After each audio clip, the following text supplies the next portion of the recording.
el Vaticano admitió por primera vez la existencia de un reglamento secreto para aquellos religiosos que han roto su voto del celibato y han procreado hijos, informa hoy The New York Times.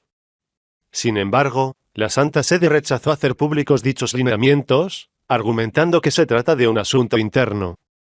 Alessandro Gisotti, portavoz vaticano, se limitó a decir que el fundamento principal del documento es la protección de los niños.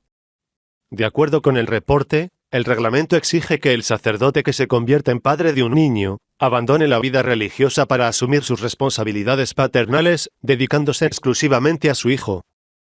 Y se usa el término, hijos de los ordenados, para referirse a los hijos de los religiosos, conforme a The New York Times. Gisotti aclaró que el documento es para uso interno y descartó cualquier posibilidad de ser publicado, según la cadena CBS. La existencia de este misterioso reglamento se conoce en vísperas de la cumbre del Papa Francisco sobre la prevención del abuso sexual. A la reunión, que se llevará a cabo del 21 al 24 de febrero, han sido convocados los presidentes de las conferencias episcopales de todo el mundo.